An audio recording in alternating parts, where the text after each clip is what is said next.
Olá, gente! Bem-vindos mais uma vez ao nosso Clube da Família, nono encontro, Valéria. Isso mesmo. Preparada? Preparadíssima. Nós temos muitos assuntos ainda para falar com vocês, mas também não podemos negar o quanto nós já avançamos, né? O quanto nós caminhamos. E nós desejamos que tudo que nós estamos trazendo aqui nas reflexões, nas contribuições, estão chegando aí para vocês ao ponto de, em alguma coisa, mexer e melhorar, né, Valéria? É isso que a gente quer, né? O objetivo é esse. Exatamente. O nosso objetivo é esse, que tudo que nós preparamos aqui tenha uma finalidade de aprimoramento aí na vida de vocês enquanto família. Aqui é teoria, né? Mas eles têm que colocar em prática em casa. Exatamente, tá? Porque não adianta nada a gente falar, apresentar, falar. sendo que não é colocado em prática. E hoje nós vamos falar de um tema muito importante, tá? Que é sobre o diálogo, sobre esse poder das palavras, tanto que é um dos principais temas, né, do nosso livro também, Otávio, Um Povo Engraçado, que fala desse enredo do poder das palavras. E para a gente construir a vida de alguém, né, a gente vai trazer aqui agora, né, gente, uma explicação que é voltada muito da psicologia, né, Valéria? Que nós somos formados pelos seres de linguagem. Nós somos formados a partir das palavras, dessa comunicação verbal e não verbal. Então, para tudo que a gente se comunica no mundo é a partir das palavras. E a realidade, né, de quem tem, por exemplo, uma deficiência auditiva, a comunicação deles vai ser construída a partir de sinais. Tá? Então, para a gente falar que isso daqui é uma caneca, que a cor dela é preta, que ela tem uma forma cilíndrica, tudo isso nós aprendemos, né? Quando a criança, né, ela está naquela fase de começar a balbuciar, então você fala papai, mamãe, começa com aquelas palavrinhas simples, né? E você vai ensinando para ela o nome de cada coisa que existe no mundo. E a língua, né, como nós aprendemos lá no português, a língua ela é viva. Então ela está sempre mudando, está sempre aprimorando, colocando novos elementos, significados, né? Na nossa época de criança não tinha a palavra Twitter, Facebook, Instagram, e hoje a gente tem inúmeras palavras, contextos aí que estão surgindo cada dia mais. Então, a gente vai falar aqui hoje sobre esse poder do diálogo e o impacto que as palavras têm na nossa vida. Só que, como a gente bem sabe, né, Valéria, para a gente construir e também, o contrário, destruir a vida de alguém, você acha que a gente precisa só das palavras? Não. O jeito de olhar já muda, né? Quantas vezes só o jeito que o outro nos olha já nos gera um impacto, né? As atitudes também, né? E isso já vem uma sensação, né? De um sentimento para uma sensação em nós. E se a pessoa nos olha assim, bem, né? De tipo de ignorância mesmo, né? Como que a gente se sente? Aquele sentimento que gera uma sementinha dentro da gente. Então, é dentro desse contexto que nós vamos falar aqui com vocês, da importância desse cuidado das palavras, sejam elas verbais, mas também no comportamento, nos gestos, né, que tendem a ser não verbais também. Ok? Vamos lá? Pode ler, Valéria, por favor. E como a linguagem faz parte da essência de todos nós, a comunicação é a fundação, a base, né? Mais importante para o relacionamento. É importante estabelecer qualidade de relacionar sem o ato de dialogar. Eu não conheço, assim, pelo menos que eu esteja me lembrando, de nenhuma situação em que há um relacionamento que não tenha comunicação, não tenha diálogo. É bem complicado, né? Eu não estou conseguindo me lembrar assim, de um exemplo em que existe uma relação, mas não existe uma comunicação, tá? Por isso que, pelo menos na psicologia organizacional, e a gente leva esse exemplo para outros lugares também, que o maior problema quando se envolve seres humanos é na comunicação. Tanto que a gente brinca, né? Fala assim, onde tiver 2 ou mais reunidos, haverá conflito. Né? Porque um pensa de um jeito, outro fala do outro, né? São culturas diferentes. Então o conflito ele vai se estabelecer. Mas haver conflito não tem problema. É permanecer ou enaltecer ele, né? A gente precisa de resolver, tá? Então a gente trouxe aqui, vamos ver se é esse slide aqui já, Valéria. Isso, que fala desses fragmentos, né? A palavra fragmento é no sentido de quebra, né? Nesse impacto emocional pelos relacionamentos que a gente tem dentro das linguagens verbais, mas também não verbais. O nosso objetivo desse vídeo, gente, é falar das comunicações não verbais. É só o jeito que o outro está se relacionando e como que a gente sente, né? Esses impactos que podem nos fragmentar, que podem nos quebrar. E essa quebra emocional faz com que a gente tenha dores, angústias, sofrimentos, né? E vamos nos relacionando com outras pessoas a partir dessas dores, ok? Então, vamos ao vídeo?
Então, Valéria, é um videozinho, né? Como a gente sempre está trazendo aqui, vídeos simples, né? Curtinhos, né? Mas com grande significado. Isso, curtos, com grandes significados e de uma imagem até infantil, né? São desenhos, né? Curtas-metragens, mas que a partir deles a gente consegue tirar muitas lições.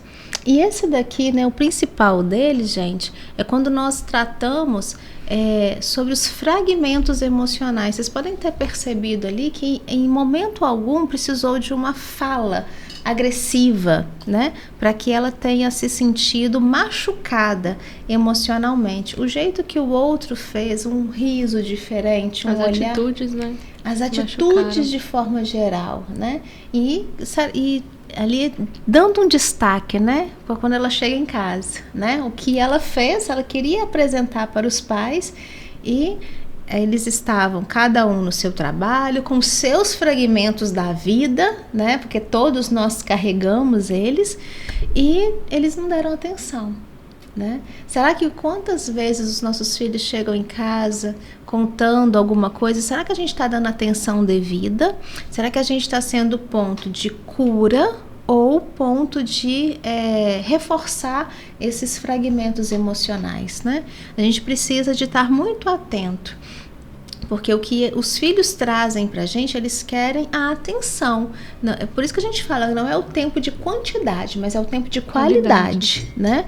Pode ficar 1 horinha com seu filho passeando, mas se você estiver ali inteiro para ele, ele vai sentir uma alegria muito grande, né?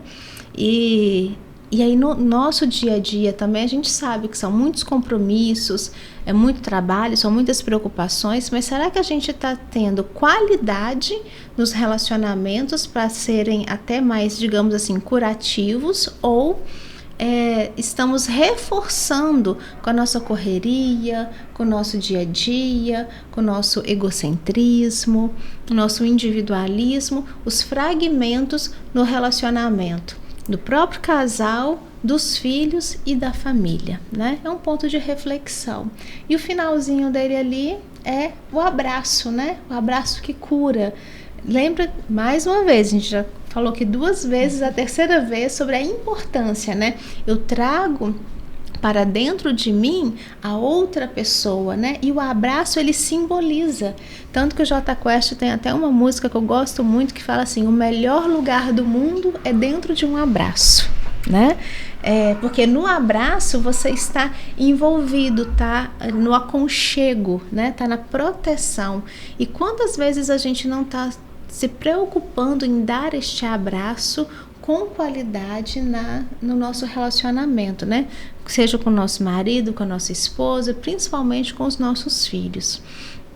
Então, o abraço, ele tem o poder de curar, assim como o olhar, assim como uma boa conversa, né? Assim como um passeio, são momentos, né, que simbolizam essa satisfação, né, emocional. Então, a gente precisa de colocar elas na prática do dia a dia aí também, tá, gente? Todos nós carregamos essas feridas emocionais, sejam crianças, adolescentes, idosos, ali passou praticamente todas as fases. Tem uma mensagenzinha final religiosa, né? A figura ali, né? Pelo menos daquilo que a gente acredita, né, que seja, né, Jesus Cristo, que fala assim, só Jesus pode curar, né, o seu coração machucado. Mas quando a gente se faz presente, né, nesse sentido mais espiritualizado, nós podemos levar essa mensagem ao outro também, né? Por isso que nós não podemos carregar preconceitos, discriminação, porque aquele ser humano, ele tem tantas feridas emocionais quanto a gente. Então não cabe nosso julgamento, né? Cabe o nosso respeito. Então, no nosso próximo slide, uma atividade para a família, tá? Para a gente testar essa comunicação verbal e não verbal de vocês. Gente, queria deixar aqui, a gente chama de para a casa da psicologia, né, Valéria? Para a casa da psicologia para vocês. Gente, reúne aí em família, no finalzinho, né, final de semana, num dia mais livre, e tenta fazer a brincadeira da mímica, né? E fala pra gente aqui depois se no primeiro movimento, no primeiro gesto que você fez, alguém adivinhou, né? Vê se isso vai ser possível. Ou se não, desenhos também, né? Pega uma folha de caderno mesmo e vai fazendo um desenho e vai deixando para que o outro adivinhe o que você está querendo, né?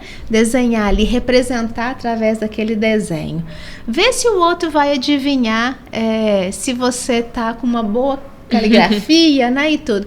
Tudo bem que a gente tem clientes aqui, né, Valéria, que tem desenhos maravilhosos e perfeitos, muito né? Muito talentosos, né? Muitos talentosos. Mas essa analogia que nós estamos falando sobre o poder do diálogo e das palavras, né? Essa mesma relação. Se você tenta desenhar ou fazer uma mímica para outra pessoa e ela não adivinha, né? Às vezes é essa sensação, né? Ué, mas eu tô tão clara na minha comunicação, tá tão óbvio, por que o outro não tá entendendo, né? E para isso, dar um exemplo, a gente vai fazer uma brincadeira aqui também, tá, Valéria? Então, né? Eu vou fazer alguns gestos assim, alguns sinais, né? Sinalizar algumas coisas em libras aqui. E eu quero ver se você vai adivinhar. Vamos lá. Tá bom? Vamos lá. Deixa eu pensar numa primeira aqui. Essa daqui, ó. Mexendo alguma coisa? Não tenho ideia. Não tem ideia, né? Porque às vezes a comunicação ela tá distante mesmo, né? Até nos episódios anteriores a gente já falou dessa importância da clareza de a gente falar para o outro, né? Gente, por incrível que pareça, esse sinal aqui, ele é cobra. Por causa dos dentes, né? Aqui, aquele movimento que ela faz, né? É da cabeça, né? Assim. É cobra, né? Você não ia ver, você não ia você não ia imaginar, né? Deixa eu pensar em algum outro aqui, né? Eu pensei numa colher mexendo alguma coisa, um bolo. Não, mas aí esse gesto aqui mesmo é de cozinha, né? De cozinhar. Tá, deixa eu pegar uma aqui. Que eu tenho que fazer sinais que dê essa visualização, né? Aqui. Ou aqui. Parafuso? Colocando um parafuso? Não, feijão. Nossa. Exatamente. Olha só como que é difícil, né? Uma pessoa às vezes ter uma comunicação direta com o outro, né? Quando tem esse distanciamento. Então, a gente tem que saber também absorver aquilo que está sendo pra gente, porque às vezes o que uma pessoa está falando não está sendo diretamente pra gente. Por que a gente está absorvendo? Sim. Né? Então, assim, gente, a clareza, né, nas comunicações, nas palavras, porque reforçando, a palavra, ela tem um poder. E ela tem um poder de construir ou de destruir outra pessoa, tá? E essa palavra, dentro dessa construção ou dessa destruição, ela pode estar verbalizada e ela não necessariamente precisa estar verbalizada, ela pode estar só no gesto, né? Só no olhar, aquela coisa assim meio que de ignorar. E nós vamos pegar esse raciocínio e pensar na nossa realidade de família. Como que nós, em família, estamos nos comunicando uns com os outros? Como nós estamos nos relacionando uns com os outros? Até mesmo quais palavras nós estamos utilizando, quais gestos, quais comportamentos nós estamos tendo que está fazendo com que o outro se aproxime ou se afaste, ou que mude o comportamento também, né? Então vale essa reflexão aí para vocês.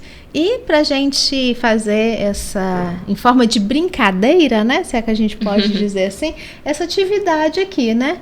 Começar um desenho e deixa que o outro tenta adivinhar, né? E aí pode ser também, gente, uma oportunidade de vocês voltarem para o lado da disciplina, para falar assim: meu filho, às vezes a mamãe quer te dizer tal coisa e você não está entendendo, como neste desenho, né? É uma oportunidade para vocês se harmonizarem em família para melhorar a comunicação de vocês, tá?